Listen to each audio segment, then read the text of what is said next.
भगवान शिव, जिनकी पुनीत पावन शिव महापुराण की कथा संपूर्ण विश्व के कल्याण हेतु बाबा देवाधिदेव महादेव की कृपा से, उनकी करुणा से, उनकी उदारता से माँ वेत्रवती माता के पावन तट पर विदिशा नगर में ये पवित्र शिव महापुराण की कथा का दिव्य और भव्य आयोजन किया गया। रावण भगवान शंकर का भक्त था कि नहीं? जम के बोलो जरा। था।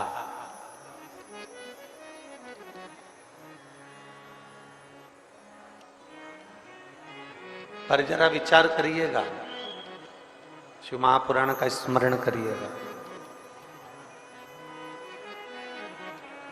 रावण भगवान शंकर का भक्त था, भक्त रहा, त्रिपुंड भी धारण करा, गले में रुद्राक्ष की माला भी पहनी, सब कुछ किया।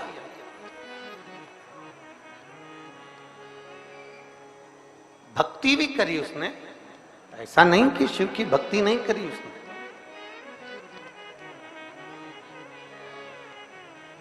पर रावण त्रिपुंड धारण करे, रुद्राक्ष पहना, शंकर भगवान का नाम जाप भी किया, भक्ति भी करी, बस एक काम लंका का राजा रावण नहीं कर पाया। एक काम,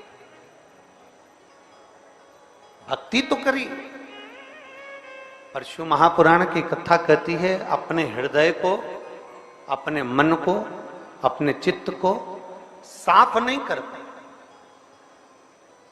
अपने दिल को, अपने हृदय को उन्होंने साफ नहीं किया, अपने चित्त को उन्होंने साफ नहीं किया। अहम, अहंकार राजा रावण के हृदय में बना ही रहा, छल राजा रावण के हृदय में बना ही रहा।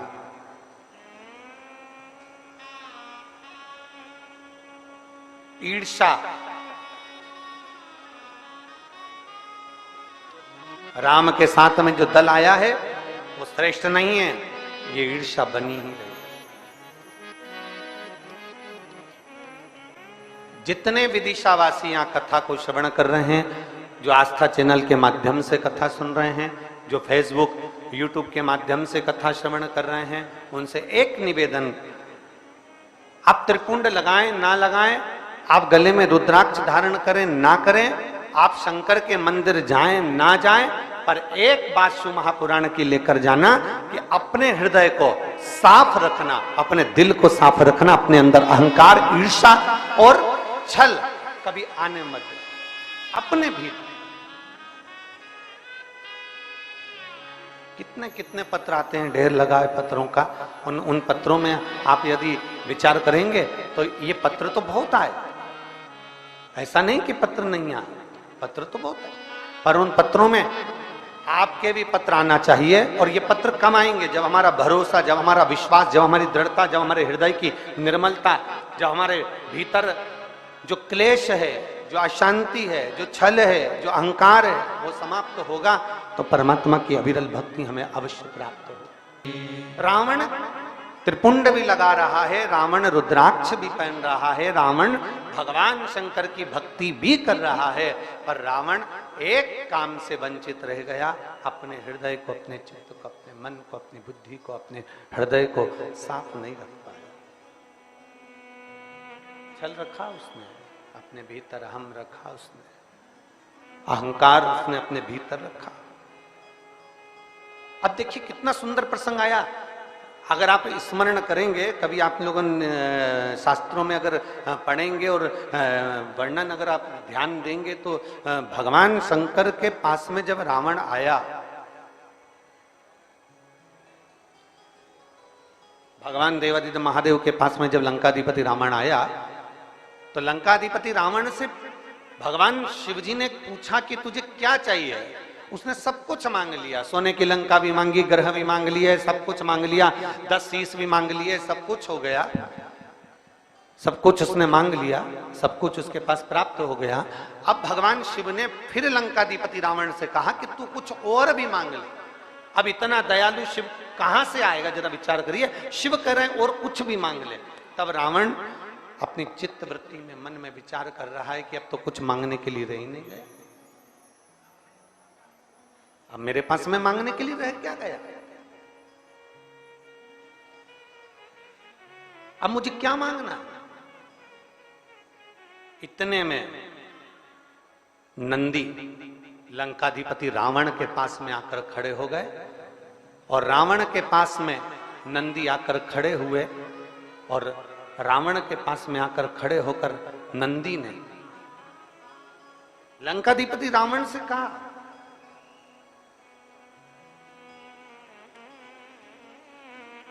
नंदी ने रावण से कहा, ए लंकाधिपति, एक काम कर, मौका है तेरे पास में,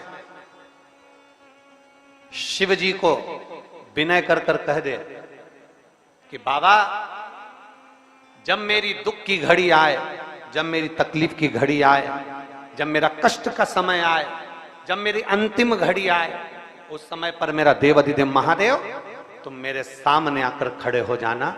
नंदी कह रहा है रावण से कि तू ये मांग ले, तू कह दे शिव जी से, तू कह दे भोलेनाथ जी से, तू कह दे भगवान शंकर से कि मेरे तकलीफ की घड़ी में, मेरे दुख की घड़ी में, मेरे कष्ट की घड़ी में, मेरी तकलीफ की घड़ी में, मेरे अंत समय में, मेरी तकलीफ की घड़ी में तुम आकर खड़े हो जाना। ये शंकर भगवान से कह दे रावण, बोल दे रावण, हे रावण बोल भगवान शिव से।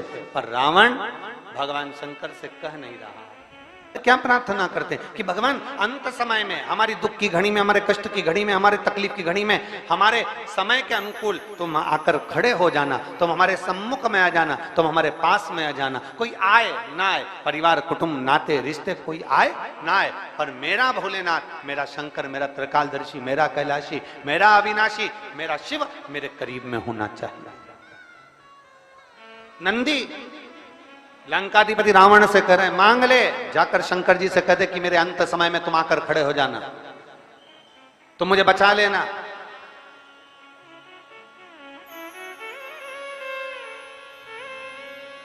रावण हंस दिया, रावण को बड़ी हंसी आई, बहुत तेज हंसा रावण, बहुत तेज।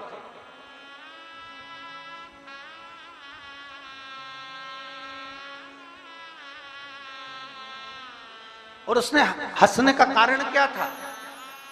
रावण के हंसने का कारण केवल इतना था, रावण कह रहा था मेरे सामने और काल, मेरे सामने और काल आ जाए, ये हो ही नहीं सकता।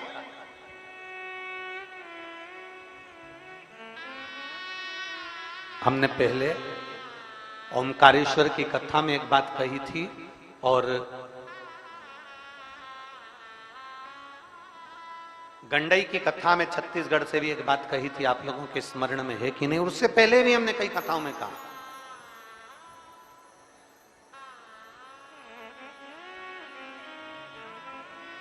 अपने भीतर इतना अहम, अपने भीतर इतना अहंकार, अपने भीतर इतनी अहमता कभी मत आने देना कि आपको यह महसूस होने लगे कि आप इंसान नहीं, आप मनुष्य नहीं हैं।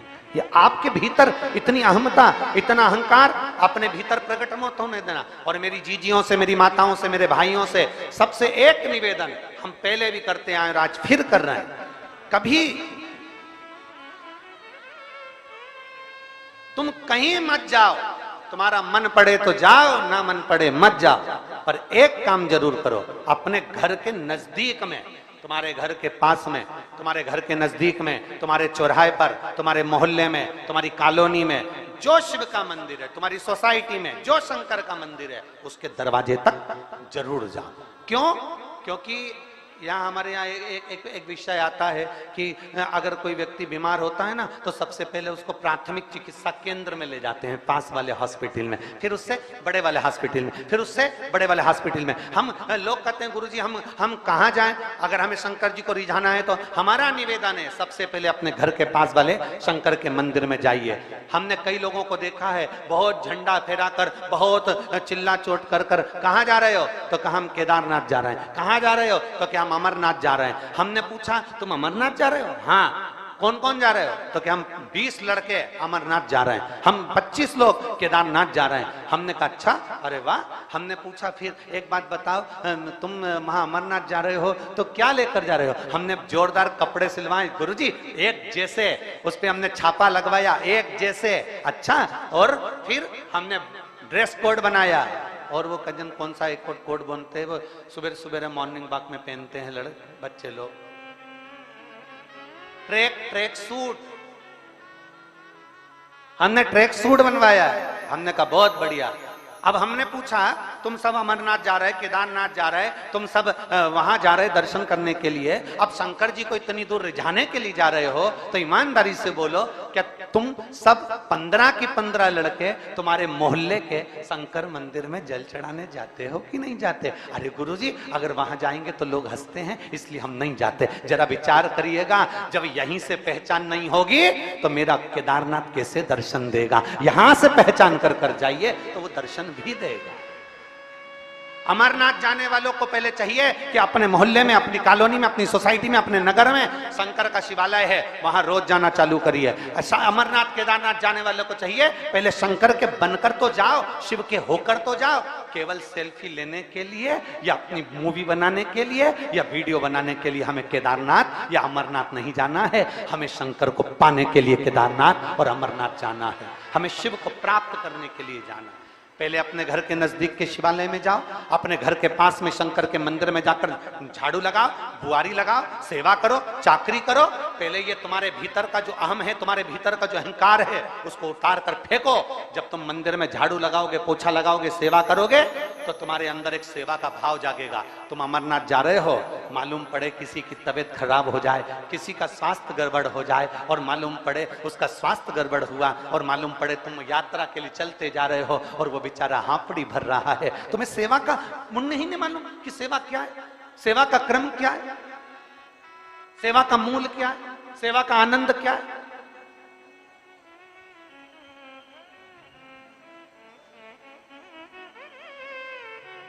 सेवा की मूलता को हम जाने। हम अगर शंकर के मंदिर में सेवा करना जानते हैं, हम शिव के मंदिर में झाड़ू लगाना जानते हैं, हम शंकर के मंदिर में पोछा लगाना जानते हैं। कोई गंदा कर कर चले गया, तुमने फिर झाड़ू लगा दी, तुम्हारे मुंह से तुमने अपशब्द नहीं कहा कि भैया तुमने गंदा कर दिया, नहीं, तुमने झाड़ू लगा दी, फिर वो गंदा कर कर गया, फिर तुमने पोछा लगा दिया। एक संत का चरित्र आता है, उससे जलने वाले, उससे ईर्ष्या करने वाले बहुत सारे थे। पेड़ पर जाकर बैठ गया एक व्यक्ति, और पेड़ पर जाकर बैठा, और आज संत गंगा का स्नान कर कर आ रहे थे, उसने ऊपर से पान खाकर थूक दिया। संत वापिस गंगा नहाने चले गए, वो वापिस थूक दिया, फिर गंगा नहाने चले गए, वो फिर थूक दिया। बार बार संत को थूका जा रहा था और संत गंगा का स्नान कर रहे थे। आखिरी में उसके मुंह में कोई थूक बचा ही नहीं, वो नीचे आकर चरणों में पड़ गया। गुरुदेव, मैंने तुम्हारे ऊपर इतनी बार थूका, तुमने एक बार भी अपशब्द नहीं कहा। इतने में गुरु जी ने उस थूकने वाले के चरण पकड़ लिए। भाई, मैं रोज गंगा की एक डुबकी लगाता था, आज तेरी कृपा से 108 बार पूरी लग गई। ये कृपा नहीं तो और क्या? ये दया नहीं तो और क्या है? गला पकड़ रहा है। ये कृपा नहीं तो और क्या है? ये दया नहीं तो और क्या है? ये तेरी कृपा से हुआ, ये तेरी करुणा से हुआ, ये तेरी दया से हुआ और तेरी कृपा से हुआ।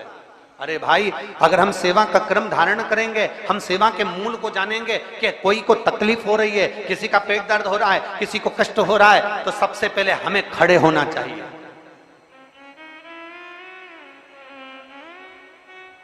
कथा सुनने जाओ, भजन में जाओ, कीर्तन में जाओ, उज्जैन महाकालेश्वर का दर्शन करने जाओ, ओमकारेश्वर का दर्शन करने जाओ, चाहे केदारनाथ जी का दर्शन करने जाओ, चाहे बद्री विशाल बाबा का दर्शन करने जाओ, चाहे अमरनाथ जी का दर्शन करने जाओ, अपने भीतर सेवा के मूल को पाकर फिर जाइए। और जो सेवा के मूल को नहीं समझता, जो सेवा के क्रम को नहीं समझता, उसको एक नजारा जो अभी हाथरस में हुआ है,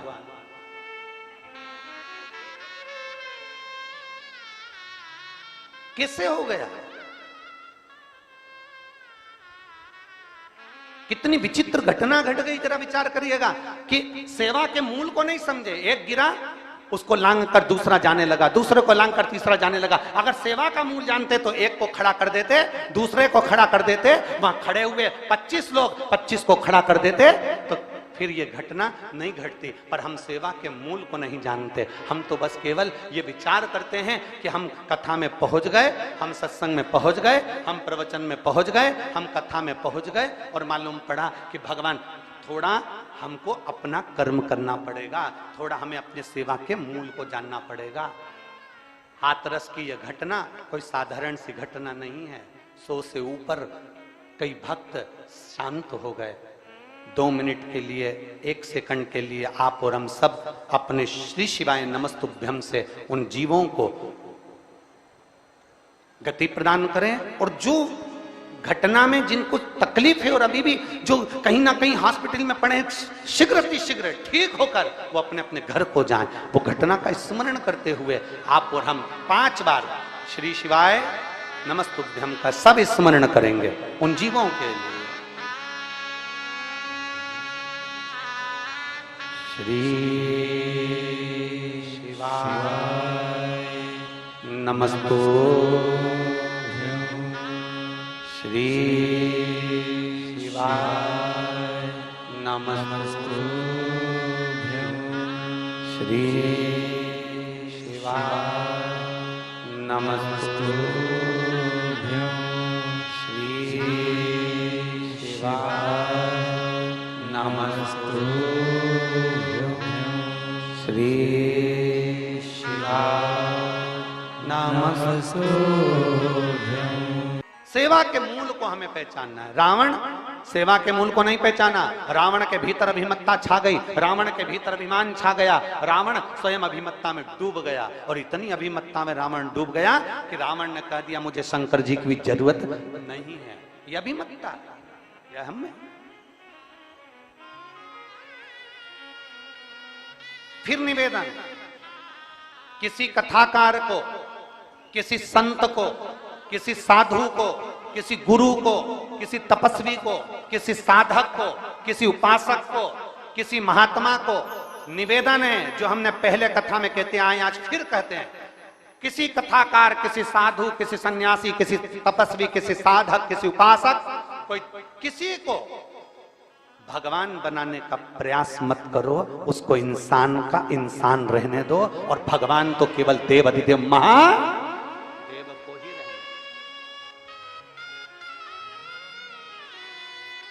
भगवान तो देव अधिदेव महादेव को रहने दो। जितना बन सके भगवान की अविरल भक्ति को धारण करो, जितना बन सके भगवान शिव की अविरल भक्ति को धारण करो, जितना बन सके शंकर के दरवाजे पर जाया करो, शिव की गुणगान को गाया करो, जितना बन सके, जितना हो सके। एक जीव साधारण हो, एक जीव।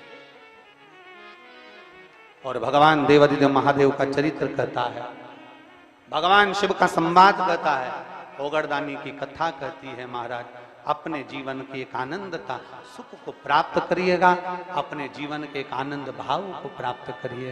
रावण मना कर दिया। नंदी ने कहा बोलो तो भगवान शंकर से कि देवाधिदेव महादेव भगवान शिव ओघड़दानी त्रिकालदर्शी कैलाशी मेरी विपदा की घड़ी में तुम आ जाना। पर रावण ने कहा नहीं, मेरे आगे काल क्या करेगा। रावण को यह कहना था कि महाकाल के आगे काल क्या करेगा, पर रावण कहता है कि मेरे आगे काल क्या करेगा। ये भ्रम है व्यक्ति, ये व्यक्ति का भ्रम है।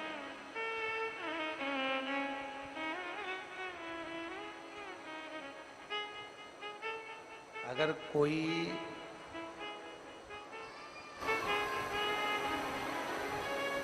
कितना भी महान हो जाए, कोई कितना भी उन्नति की सीढ़ी पर चढ़ जाए, शिव महापुराण की कथा कहती है, पर वो मेरे देव अधिदेव महादेव की चरण के धूल के समान है, महादेव नहीं बन सकता। वो मेरा राम, वो मेरा कृष्ण, मेरा शिव नहीं बन सकता, वो मेरा नारायण नहीं बन सकता। मानव मानव ही रहे। एक बार माता सती ने भगवान शंकर जी से एक प्रश्न कर दिया, और यह प्रश्न आपके भीतर भी होना चाहिए, यह प्रश्न आपके अंदर भी समाहित होना चाहिए। बहुत ध्यान से सुनना। माता सती ने अपने देवादिदेव महादेव के सामने एक प्रश्न खड़ा कर दिया। देवादिदेव महादेव से एक प्रश्न सम्मुख में खड़ा कर दिया। माता सती जी ने कहा, मेरे भाई हरेशो और शबलश्वो, सती जी कह रही हैं, मेरे भाई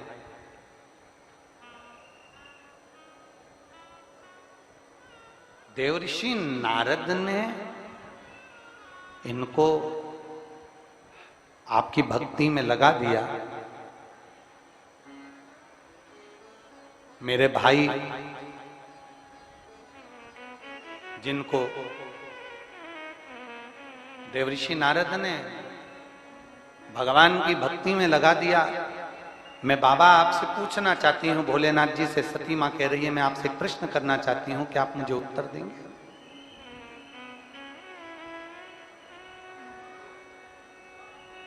दक्ष प्रजापति ने तो इनको प्रकट किया था। मेरे पिता दक्ष प्रजापति ने अपने बेटे को प्रकट किया था कि ये सृष्टि का निराकरण करेंगे, सृष्टि को आगे बढ़ाएंगे। पर मेरे भाई सती मां कहती हैं, उनको देवऋषि नारद ने आपकी भक्ति में रमा दिया, आपके भजन में डुबो दिया। ये कैसे हो सकता? कैसे हो सकता? मेरा एक भाई अगर भजन में डूब जाता तो दूसरा कम से कम सृष्टि का निराकरण तो करता। पर यहां तो मेरे पूरे की पूरे भाई, सती मैया कह रही है, मेरा पूरा का पूरे भाई दक्ष प्रजापति के पुत्र सारे के सारे भजन में डूब गए। ये समझ में नहीं आया मुझे, ये मुझे समझ में नहीं आया, ये मुझे समझ नहीं पाया।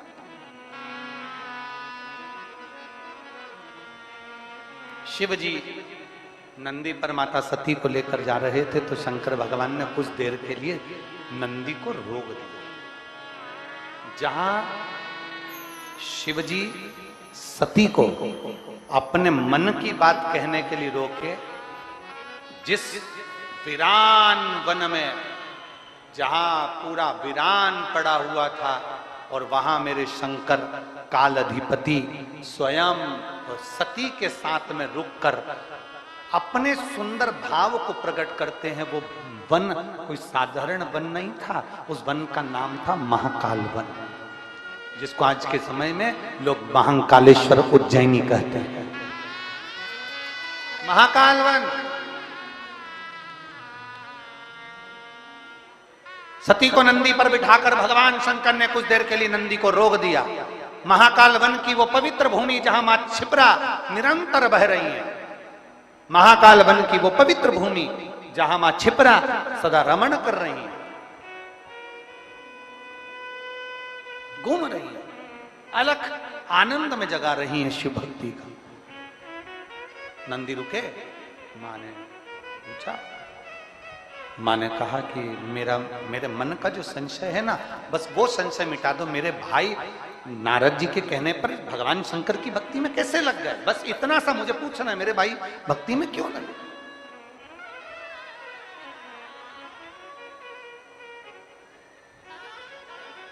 देखिए, ये भी शिव की कृपा बिना नहीं होता, भगवान शंकर की करुणा बिना नहीं हो सकती। शर्मा जी, हम कई बार कथाओं में कहते हैं कि अगर शिव महापुराण का कोई यजमान बना हुआ है या सह यजमान बने हुए हैं या कोई 25, 15, 20 जो भी यजमान बने हुए हैं या सहयोगी बने हुए हैं या कोई समिति है या लोग शिव महापुराण की कथा सुन रहे हैं या कोई नजदीक में शिवालय है, शंकर का मंदिर है, वहां लोग सेवा में लगे हैं, तो आखिर शंकर भगवान इतने सारे विदिशा में से या इतने सारे क्षेत्र में से कुछ लोगों को चुनता क्यों है? तो उसके लिए सती मैया कहती है, महादेव आप बताओ कि मेरे भाई नारद जी के कहने पर आपकी भक्ति में कैसे डूब गए। शिव जी उज्जैनी में महाकाल वन में अपने नंदी को रोककर सती मां से कहते हैं, ये एक जन्म का पुण्य नहीं होता सती, ना जाने कितने कितने जन्म के पुण्य निकल जाते हैं, और वो पुण्य जब इकट्ठे होते हैं तब जाकर मेरी भक्ति किसी जीव को प्राप्त होती है। 1000 वर्षों के पुण्य, ना जाने कितने जन्म हमारे निकल जाते हैं। और मेरी जीजियों, मेरे जीजाओं, मेरी बेटियों, मेरे बेटाओं, मेरी माताओं, मेरे भाई, एक बात का स्मरण रखना, अगर आप आपके नजदीक के शंकर के मंदिर में, शिवालय में जा रहे हो, वहां सेवा कर रहे हो, झाड़ू लगा रहे हो, जल चढ़ा रहे हो, बेलपत्र चढ़ा रहे हो, श्रृंगार कर रहे हो, बड़े प्रेम से शंकर की अविरल भक्ति कर रहे हो, आप शिव महापुराण की कथा में पहुंचकर कथा का लाभ ले रहे हो, समझ लेना आपका एक जन्म का पुण्य नहीं, ना जाने कितने कितने जन्म निकल गए होंगे उसके पुण्य के अनुकूल आप यहां पहुंचे। उज्जैन के ऋण मुक्तेश्वर मंदिर का कभी दर्शन करने आप जब उज्जैन जाएं तो 84 महादेव में से एक महादेव ऋण मुक्तेश्वर महादेव का दर्शन करें। आप जब दर्शन करने के लिए उज्जैन की पवित्र भूमि पर, मेरे महाकाल बाबा की पवित्र भूमि पर जब जाएंगे तो उस भूमि पर दीवाल पर पत्थर पर अंकित है,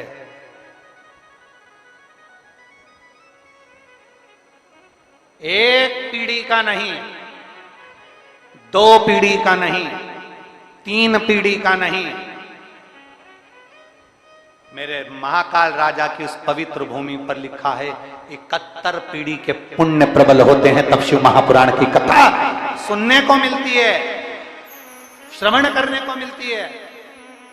अपने नगर में, अपने गांव में, अपने क्षेत्र में कोई यजमान बने, कोई आनंद में श्रवण करे अपनी भक्ति में, और 71 पीढ़ी के पुण्य प्रकट होते हैं तब जाकर ये पवित्र कथा का लाभ हमें प्राप्त होता है।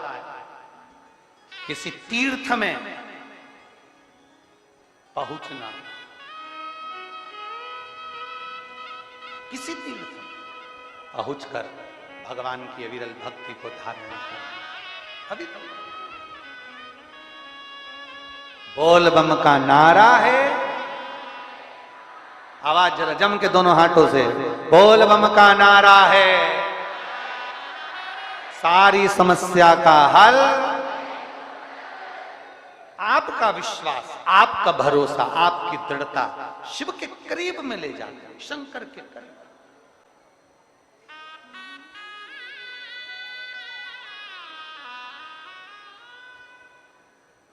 कथा करवाने वाला मेरा शंभु, मेरा शंभु। शिव महापुराण की शुरुआत में आ जाइए। शिव महापुराण के महत्तम में लिखा है कि चंचुला देवी का पति बिंदुक प्रेत योनि में पड़ गया तो चंचुला देवी बेधव्य हो गई, बेधव्य। अब चंचुला सोच रही है कि मेरे पति की मुक्ति के लिए क्या करना है, और पार्वती जी ने कह दिया शिव महापुराण की कथा। चंचुला विचार कर रही है कि मैं किससे करवाऊंगी, तो कहा तुम रुका जी के पास जाओ। देव ऋषि नारद जी ने मना कर दिया था, मैं कथा नहीं सुना सकता क्योंकि मुझे श्राप लगा, मैं एक जगह बैठ नहीं सकता।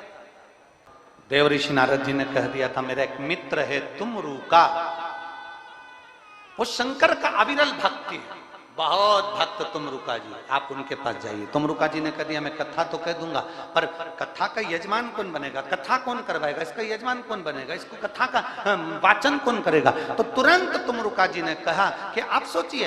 अब चंचुला देवी आंखों में आंसू भर कर बैठ गई, कथा का यजमान किसको बनाऊं, कौन कथा कराएगा। तो बस देवादिदेव महादेव के पास सूचना पहुंच गई। शंकर भगवान ने तुरंत कह दिया तुम चिंता मत करो, आप और हम पार्वती 16 दिन तक तैयार होंगे। 16 दिन का श्रृंगार करा। आज भी 16 दिन का श्रृंगार कर कर शंकर जी बन गई, ईश्वर जी, पार्वती जी बन गई, गोरा जी, गणा और गौर। इसलिए आज भी मारवाड़ियों में, आज भी राजस्थान में, भारत की कई भूमि पर, मालवा क्षेत्र में भी कई जगह पर गणगौर की पूजन होती है और 16 दिन तक होती है, क्योंकि शंकर पार्वती 16 दिन तक तैयार हुए। 16 दिवस तक शिव जी श्रृंगार करे। शंकर भगवान ने 16 श्रृंगार कर लिया, शिव जी ने श्रृंगार कर लिया, 16 संस्कार के रूप में हो गए, और पार्वती जी ने 16 श्रृंगार करा तो 16 श्रृंगार के रूप में हो गए, धारण कर लिया। कथा बांचने वाला भी शिव है, कथा करवाने वाला भी जम के बोलो जरा, शिव है, और कथा सुनने वाला भी शिव है। यहां कोई नहीं। माता सती जी ने पूछ लिया महाकाल वन में, शंकर भगवान नंदी को रोककर मां सती जी से कहते हैं पूछो सती, क्या पूछना चाहती हो? सती कहती है मेरे भाई नारद जी के कहने पर सत्संग में लग गए, आपकी सेवा में लग गए। आखिर क्यों, किस लिए, क्यों?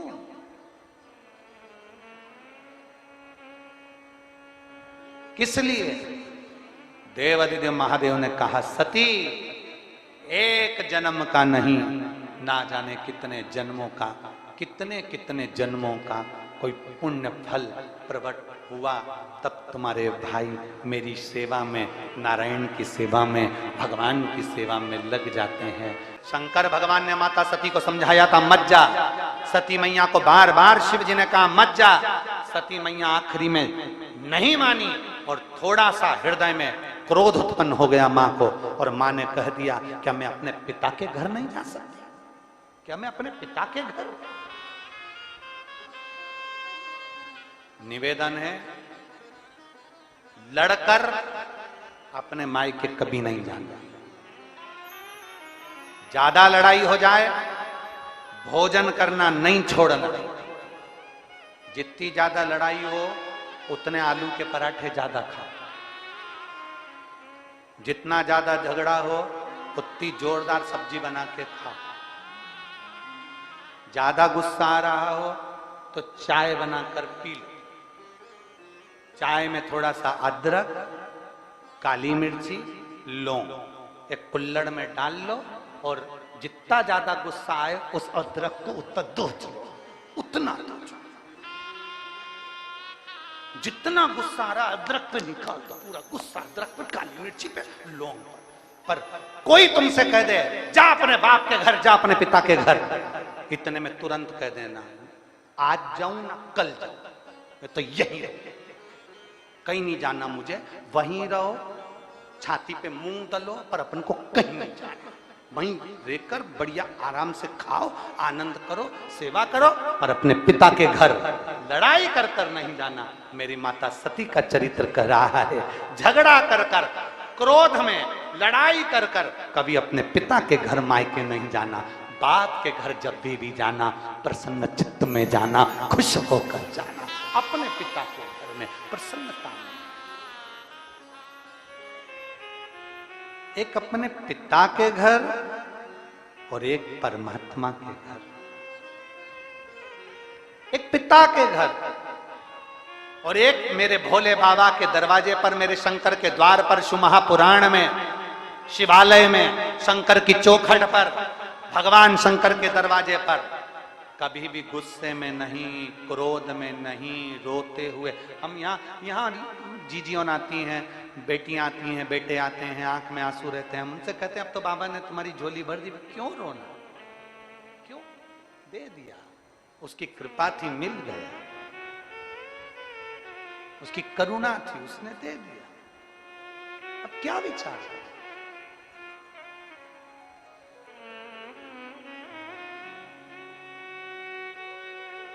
रो कर नहीं, क्रोध कर कर नहीं।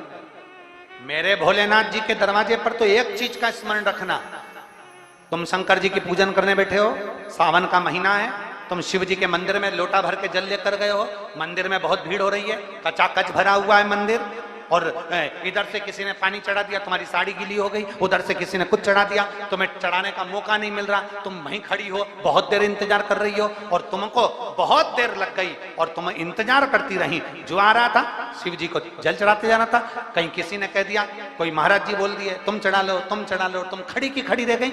गुस्सा नहीं करना, क्रोध मत करना, ये विचार करना आज मेरे शंकर भगवान ने अपने मंदिर में मुझे इतनी देर तक क्यों बिठा कर रखा। मतलब मेरे शंकर जी चाहते थे कि मेरे ऊपर कोई दुख आने वाला था, इसलिए बाबा ने अपने पास बिठाकर उस दुख को काट दिया। आएंगे जल्दी, समय अपना निकल जाएगा, टाइम हो रहा है। हम कहते हैं नहीं, उसके चरणों में लौटने का, उसके चरणों में सिर रखकर सोने का बार बार मौका नहीं मिलता, उसके पास बैठने का मौका नहीं मिलता। हाँ, एक लाइन आप लोग गुनगुनाते हो ना, वो आ बैठ मेरे पास तुझे देखती रहूं। बस हम हमारे भगवान के पास पहुंचे, मेरे भोलेनाथ जी के पास पहुंचो। मंदिर में भीड़ जाता है, जल चढ़ाने वाले जाता है, बहुत देर लग रही है, गुस्सा नहीं करना। कोई पानी ढोल गया, गुस्सा नहीं करना। किसी ने कुछ बोल दिया, गुस्सा नहीं करना। मंदिर में, शिवालय में, देवालय में, सावन का महीने में याद रखना अपने मुख से अपशब्द ना निकले। अगर देरी लग रही है, मंदिर में भीड़ ज्यादा है, थोड़ी देर बैठकर नंदी के पास बाबा से अपने दिल की बात कहते रहो। हाथ में जल का पात्र है, दिल से बाबा को पुकारते रहो। देरी हो रही है, कुछ मेरे भोलेनाथ ने तेरे लिए अच्छा सोच कर रखा होगा, कोई बात नहीं, थोड़ी ठंडी रखो, थोड़ी शांति रखो, मन को ठंडा रखो। बाबा का जब दर्शन होगा, जितनी देर मिलोगे ना, उतनी देर में बाबा से अपने दिल की बात कह देना। बाबा तुम्हारा और तुम बाबा के हो जाओ। तुम बाबा, बाबा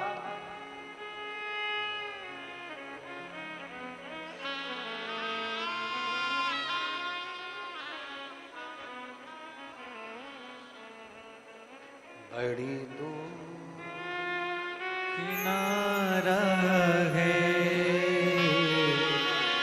कश्ती भी पुरानी है, भोले बाबा सुन भी लो ये मेरी कहानी है। बड़ी दूर पुकारा है, मैंने तुम्हें पुकारा है, भोले बाबा सुन भी लो ये मेरी कहानी है। बड़ी दूर किनारा है, कश्ती भी पुरानी है, भोले बाबा सुन भी लो ये मेरी कहानी है। बड़ी दूर किनारा है, उसके करीब में जाकर गुस्सा नहीं, उसके करीब में जाकर क्रोध नहीं, उसके पास में जाकर अहंकार नहीं, उसके करीब में जाकर ईर्ष्या नहीं, उसके करीब में जाकर तृष्णा, लोभ, आसक्ति, वासना नहीं। मेरे शंकर के करीब में जब जाओ, भीतर से सब समाप्त कर कर जाना, मेरा शंकर मिलेगा। जैसे ये इतने पत्र जो ये ढेर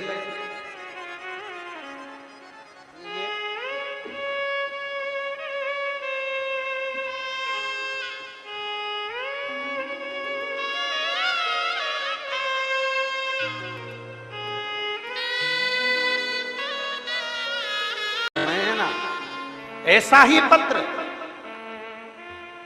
ये जो पत्र पढ़े, ये जो पत्र सम्मुख में आते हैं, ऐसे ही पत्र जिस दिन तुम विश्वास से मेरे देवाधिदेव महादेव को पुकार लोगे, एक दिन तुम्हारा पत्र भी व्यासपीठ के सम्मुख में। विश्वास से पुकारोगे तब, दिखावे से नहीं।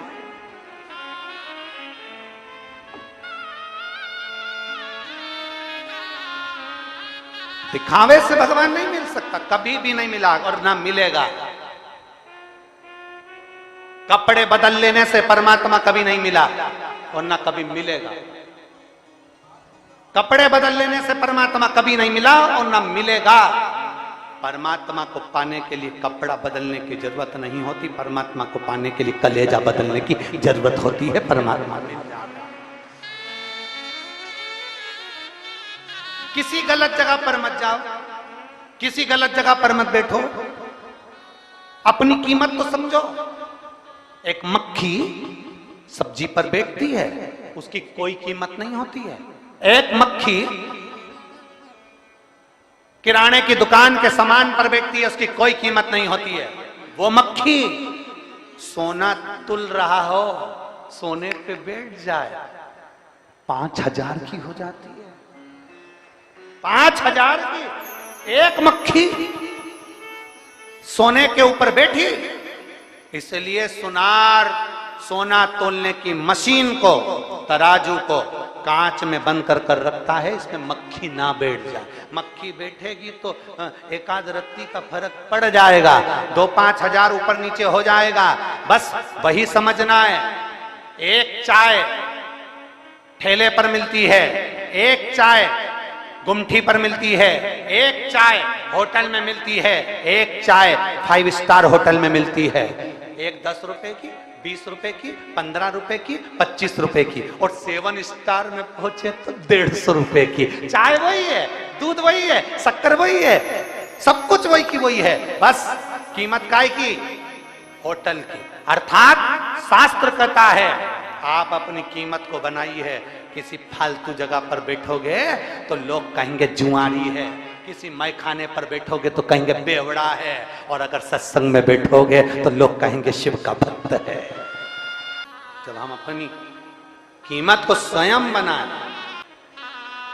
देवाधिदेव महादेव कहता है, शास्त्र कहता है, अंत रोना पड़ सकता है। संसार से दिल लगाया तो रोगे, दूसरों से दिल लगाया तो रोगे, परमात्मा से दिल लगाया तो कभी नहीं रोगे। मां शबरी ने मेरे राम जी से हृदय लगा लिया। बाबा ने कहा, गुरुजी ने, मातंग बाबा बोल दिए आएंगे राम। जैसे ट्रेन का इंतजार करते हो, बस का इंतजार करते हो, उसी तरह उस परमात्मा का इंतजार करना कि मेरा दुख काटने के लिए मेरा शंकर जरूर आएगा। जरूर शिव की कथा कर रही है, एक चित्त, एक मन, एक वृत्ति, एक विश्वास, शिव के प्रति जागृत कर कर भगवान शंकर के करीब में। सती मैया के मन का संशय देवाधिदेव महादेव ने मिटा दिया। मां पार्वती जी के साथ में शिव जी का जब मंगल विवाह हुआ, पार्वती जी कैलाश पर जब विराजमान हुई, गंगा जी की धार से षडानंद कार्तिकेय जी का जन्म हो जाता है। और वो षडानंद कार्तिकेय मां पार्वती जी के कहने पर तारकासुर का संहार करने के लिए। अब देखिए, तारकासुर असुर भी है और तारकासुर शिव का भक्त भी। जरा बहुत सावधानी से कथा को लीजिएगा, अपने जीवन में उतारिएगा। सारे असुर राक्षस देवताओं के दुश्मन रहे, पर मेरे शंकर भगवान के दुश्मन कभी कोई असुर भी नहीं रहे। असुर भी शिव के दुश्मन नहीं रहे। सारे देवता के दुश्मन असुर रहे, राक्षस रहे, पर शंकर के दुश्मन नहीं रहे। कंस शिव जी की पूजन करता, रावण शिव जी की पूजन करता, भस्मासुर शिव जी का भजन करता। शिव के उपासक है, शिव के उपासक, शिव की आराधना में डूबे रहते थे। षडानंद कार्तिकेय जी से कहा, तारकासुर को मारना है तुमको, पर याद रखना तारकासुर के दिल में हृदय में शिव बसे हुए हैं, उसके हृदय में बाण ना छोड़िएगा।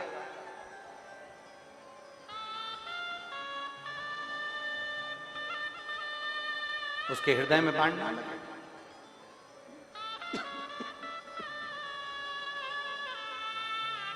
ठीक है, छोड़ा। तारकासुर के हृदय में बाण ना लगे तो षडानंद कार्तिकेय जी ने पूछा, मां आखिर तारकासुर के दिल में बाण क्यों नहीं लगना चाहिए? मां ने कहा, ये तारकासुर है, असुर है, राक्षस है, और इसके दिल में शिव बसता है। तुझ में राम, मुझ में राम, सब में राम समाया है। जित देखूं उत राम की माया है। हर एक जगह पर राम है, हर एक जगह पर शिव है, हर एक में भगवान शंकर बसा हुआ है। प्रत्येक जिसकी श्वास चल रही है समझ लेना उसमें शिव है। श्वास बंद समझ लेना शिव गया, शव बन गया। श्वास है तो शिव है, श्वास गई तो वो शव बन गया, फिर उसमें शिव नहीं, शव है वो।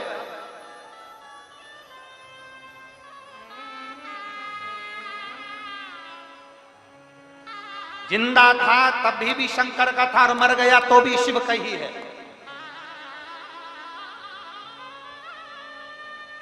मरने के बाद कहां लेकर जाते हैं मुर्दे को? जम के बोलो जरा, अरे बोलो तो। शमशान। शमशान जहां सबकी शान सम है उसी का नाम सम शान है। अमीर भी जाएगा तो घास पर, गरीब भी जाएगा तो घास पर, अमीर भी जाएगा तो सफेद कपड़े में, गरीब भी जाएगा तो सफेद कपड़े में, अमीर भी जाएगा तो बांस पर, गरीब भी जाएगा तो बांस पर, अमीर भी जाएगा तो राख हो जाएगा, गरीब भी जाएगा तो राख हो जाएगा। जहां सबकी शान सम है उसी का नाम सम शान है, वहां सब बराबर है। उसके दरवाजे पर कोई बड़ा नहीं, कोई छोटा नहीं, सबका लेवल बराबर। बड़े भाव से, आनंद से मां पार्वती जगत जननी जगदम्बा अंबा माता पार्वती जी के सुंदर भाव में श्री गणेश जी महाराज का प्रागट्य हो रहा है। जोरदार ताली बजाएं श्री गणेश जी महाराज।